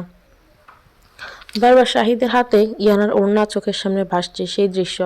আরমান টেবিলের ঠান্ডা পানির গ্লাসটা ডকডক করে শেষ করে দিল। টেবিলের উপর মাথা রেখে চোখ বন্ধ করে আছে ইয়াদ। কিছুতেই মাথাটা সোজা করতে পারছে না, চোখ দুটো অসম্ভব জ্বালা করছে। রনিত নক করলে ইয়াদ মাথা তুলে স্বাভাবিক হওয়ার চেষ্টা করে আসতে বলল। রনিত ইয়াদের দিকে তাকিয়ে চমকে গেল। ইয়াদের পুরো মুখ লাল হয়ে গেছে, তবে দেখে মনে হচ্ছে না রেগে থাকার জন্য। রনিত ভয় নিয়ে জিজ্ঞেস করলো, স্যার আপনি ঠিক আছেন? ইয়াদ গম্ভীর গলায় বলল, চেষ্টা করলো, আমি একদম ঠিক আছি। আমার আবার কি হবে রনিত? রনিত বলল, স্যার আপনার চোখ মুখ অতিরিক্ত পরিমাণে লাল হয়ে গেছে, চোখ দেখে মনে হচ্ছে রক্ত বের হবে এখনই। ইয়াদ রেগে বলল, রনিত তুমি সবসময় বেশি কথা বলো কেন? ফাইলটা রেখে চলে যাও। রনিত ভয়ে আর কথা না বাড়িয়ে বের হয়ে আসে, আর ইয়াদ নিজের সর্বোচ্চ চেষ্টা করতে লাগলো সঠিকভাবে কাজ করার। এবার হঠাৎ মনে পড়ে যায় বিয়েতে মায়ের দেওয়া সেই গিফটের বক্সটা গ্রহণ করলেও খুলে দেখা হয়নি। সেটা খুলে একটা চিঠি পেয়েছে ইমা, যেটা পরে চোখের বাঁধ ভেঙে গেছে ইমার। নিজেকে পৃথিবীর সবচেয়ে খারাপ সন্তান মনে হচ্ছে ইমার কাছে। ইচ্ছে করছে দৌড়ে গিয়ে মাকে জড়িয়ে ধরে চিৎকার করে কাঁদতে, কিন্তু সেটা সে এখন আর সম্ভব নয় কোনো দিন।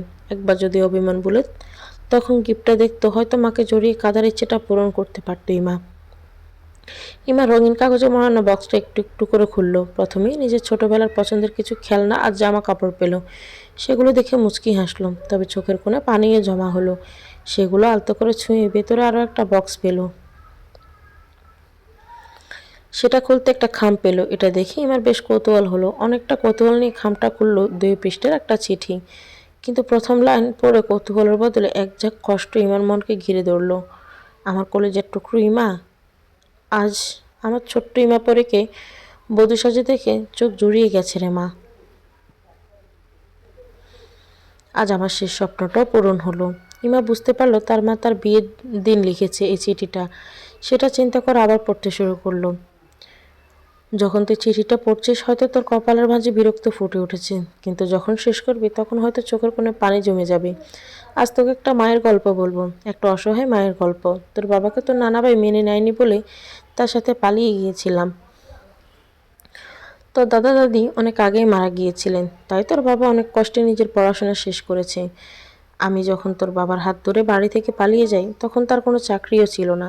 ইমরুল ঢাকায় এসে ছোট একটা টিনের ঘর ভাড়া নেয় এক বন্ধুর সাহায্যে, 4টা টিউশনি জোগাড় করে। তা দিয়ে চলতে শুরু করে আমাদের ছোট্ট একটা সংসার। একবেলা খেলে আরেক বেলা উপোস থাকতে হয়। ভাতের অভাব হলেও ভালোবাসার অভাব পড়েনি কখনো। এভাবে কোনো মতে 1 মাস পার হয়ে গেল। তোর বাবা ভালো একটা চাকরি পেয়ে গেল। তখন আমাদের দিন বদলাতে শুরু করলো। তোর বাবার বসটা খুব ভালো ছিল। বেশ সুখে কাটছে আমাদের দিন। মাঝে মাঝে তোর বাবা আমাকে ঘুরতেও নিয়ে যেত, নানান উপহার দিত। কিন্তু সেই সুখ বেশি দিন সইল না রে। চাকরির 1 বছরের মাথায় হঠাৎ একদিন হন্তদন্ত হয়ে তোর বাবা বাসায় ফিরল। দেখে মনে হচ্ছে প্রচণ্ড ভয় পেয়ে আছে। আমি তার দিকে পানি এগিয়ে দিলাম। তাকে জিজ্ঞেস করলাম কি হয়েছে। সে উত্তরে কিছু না বলে আমাকে জানালো তার চাকরি চলে গেছে। আর একটা সমস্যা হয়েছে, এই শহরে আর থাকা যাবে না। তাড়াতাড়ি সব জিনিসপত্র গুছিয়ে নিতে। আমার কোনো প্রশ্নের উত্তর না দিয়ে রাতে আমাকে নিয়ে গ্রামে ফিরে গেল। তারপর থেকে সে অনেক ভয় পেয়ে থাকতো। এক গ্রামে থেকেও তোর নানা ভাই আমাদের সাথে অপরিচিতের মতো আচরণ করত।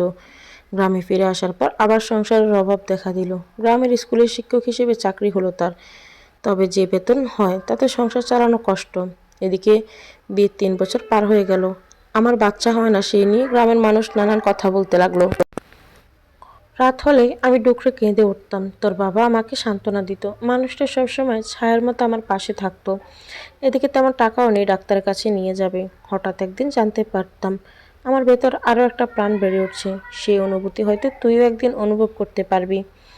মা হওয়ার অনুভূতির সাথে পৃথিবীর কোনো অনুভূতির তুলনা হয় না রে। আর সেখানে তুই তো ছিলি আমার বহু পরীক্ষার ফল।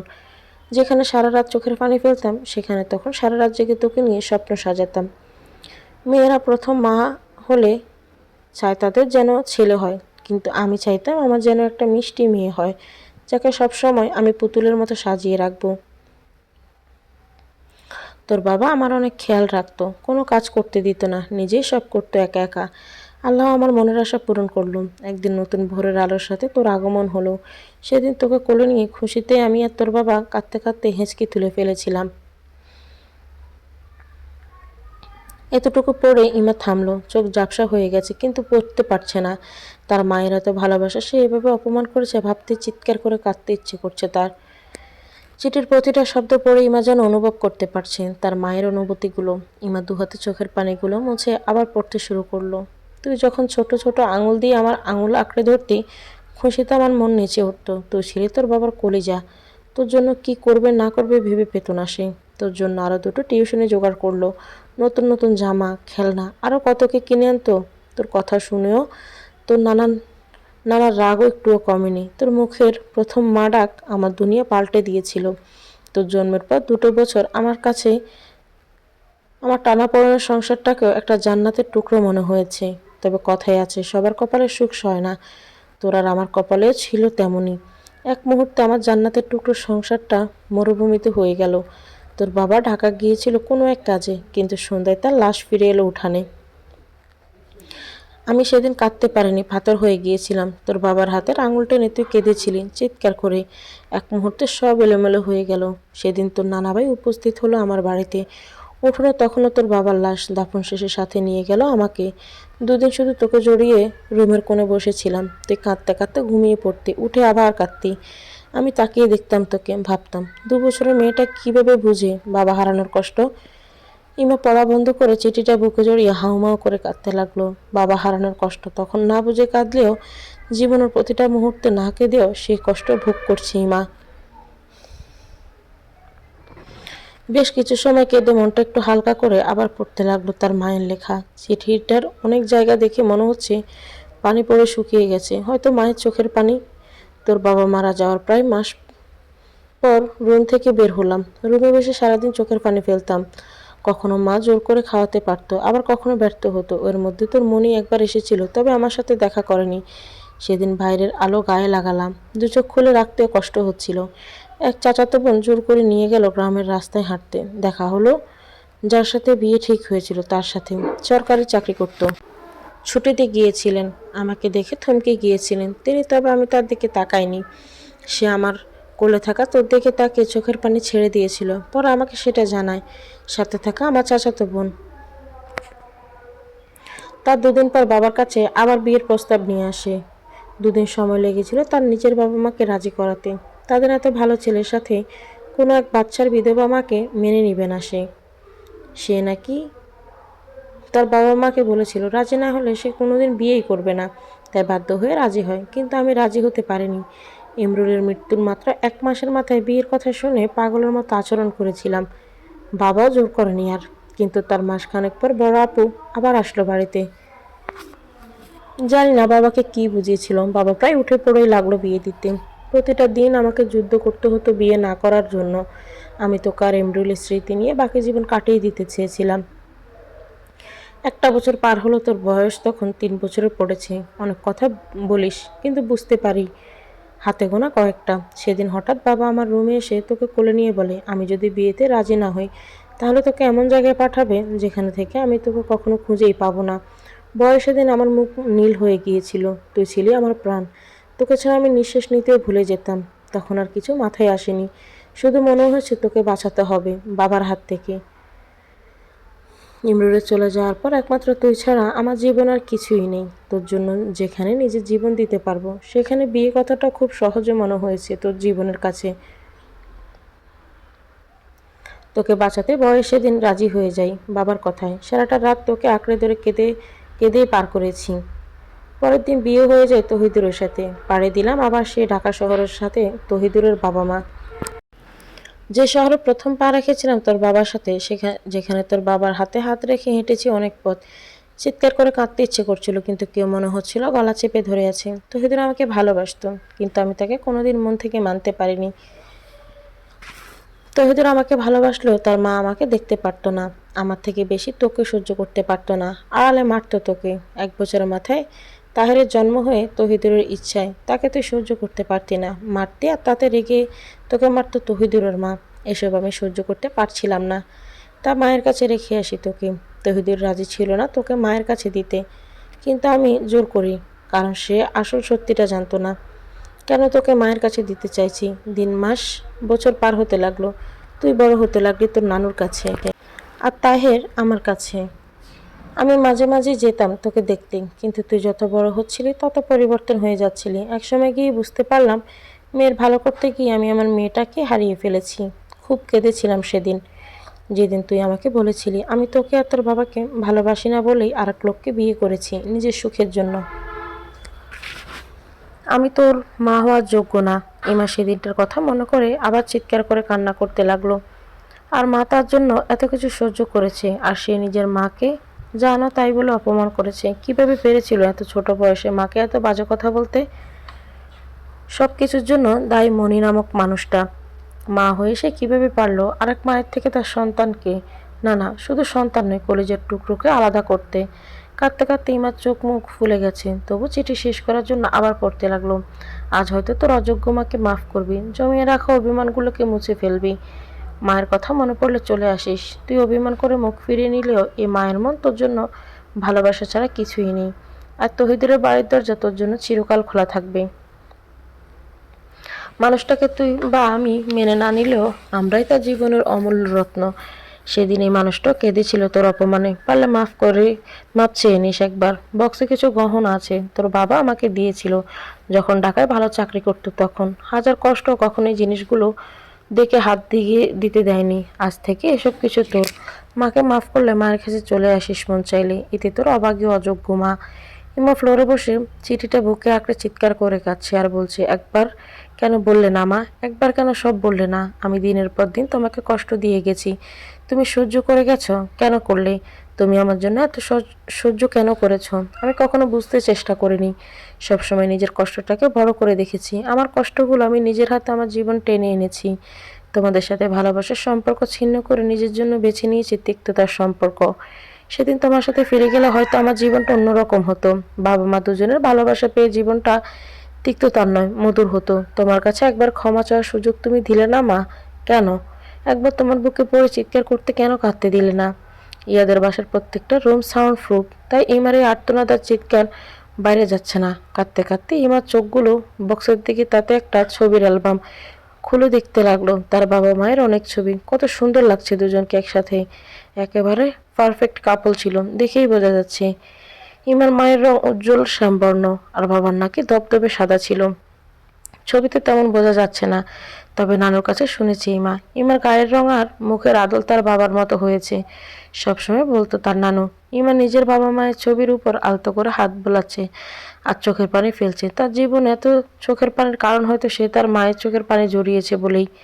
ইমা একটা একটা পৃষ্ঠ উল্টে ছবি দেখতে লাগলো। অনেক সময় পর তার বাবা মায়ের ছবির বদলে শুধু তার ছোটবেলার ছবি বের হতে লাগলো। এরপর থেকে ইমা ছাড়া আর বাবা মায়ের একটা ছবিও পেল না। সব ছবিতে সে তার বাবা মায়ের সাথে, না হলে তার একার ছবি। ইমা অ্যালবামটা আঁকড়ে ধরে নীরবে চোখের পানি ফেলতে লাগলো এবার। এই অ্যালবামই হয়তো ইমার, তাহেরা আর ইমরুলের জীবনের এলোমেলো করে দেওয়ার মূল। হয়তো এই অ্যালবামেই এমন কোনো রহস্য লুকিয়ে আছে, যাতে এলোমেলো হয়ে গেছে তাহেরার সাজানো জান্নাতের টুকরোর মতো ছোট্ট সংসারটা। আবার এই অ্যালবামই হয়তো একদিন ইমা, ইয়াদ, ইয়ানা, ঈশান আরও অনেকের জীবন মোড় ঘুরিয়ে দিবে। হঠাৎ দরজা খোলার শব্দে ইমা চমকে ওঠে। সেদিকে তাকালো। ইয়াদকে ঢুকতে দেখে ইমা আরও অবাক হলো, কারণ এত আগে ইয়াদ কখনো বাসায় আসে না। ইয়াদ রুমে এসে ব্লেজারটা বেডে ছুঁড়ে দিয়ে পায়ের শু খুলে স্লিপার পরে আর কোনো দিকে না তাকিয়ে কাভার থেকে নিজের ড্রেস বের করে ওয়াশরুমে চলে গেল ফ্রেশ হতে। ইমার কেন জানি ইয়াদকে স্বাভাবিক লাগছে না। ইমা দ্রুত সব সরিয়ে ফেললো, তবে তাড়াহুড়োতে অ্যালবামটা সাইড টেবিলের ড্রয়ারে রেখে দিল। হঠাৎ দরজায় কেউ নক করলে ইমা গিয়ে দরজা খুলে দেয় আর দেখে ঈশান দাঁড়িয়ে আছে। ঈশান মুচকি হেসে বলল, কেমন আছো ভাবি? তোমার সাথে তো আমার কথাই হয় না। ইমা জোর করে হাসার চেষ্টা করে বলল, এই তো আলহামদুলিল্লাহ। অতিরিক্ত কান্না করার জন্য ইমার গলা অনেকটা বসে গেছে আর চোখ মুখ লাল হয়ে ফুলে গেছে। ঈশান প্রথমে খেয়াল না করলেও ইমার গলার আওয়াজ শুনে ভালো করে খেয়াল করলো। চিন্তিত গলায় বলল, ভাবি তোমার গলা এমন লাগছে কেন? ইমা অপ্রস্তুত হয়ে বলল, না এমনি, আমি ঠিক আছি। ভাইয়া তুমি কেন এসেছো বললে না? ইমার কথা বিশ্বাস না করলেও ঈশান ব্যাপারটা ঘটালো না। অভিমান করার ভান করে বলল, কেন ভাবি? প্রয়োজন ছাড়া কি আমি তোমার সাথে কথা বলতে আসতে পারি না? ইমা ব্যস্ত গলায় বলল, আরে তা কেন হবে, আসলে কখনো আসো না তো তুমি, তাই আর কি। ঈশান চাপা কষ্ট নিয়ে মুচকি হেসে বলল, ভাইয়া আমাকে তার আশেপাশে পছন্দ করে না, তাই যতটা সম্ভব দূরেই থাকি। ইমা বুঝতে পারলো ঈশানের মুচকি হেসের পেছনে লুকানো কষ্টটা। তবে সে কি করবে, ইয়ে তো তাকেও নিজের আশেপাশে সহ্য করতে পারে না। ঈশান পরিস্থিতি স্বাভাবিক করতে বলল, আসলে ভাইয়ার সাথে কিছু জরুরি কথা ছিল।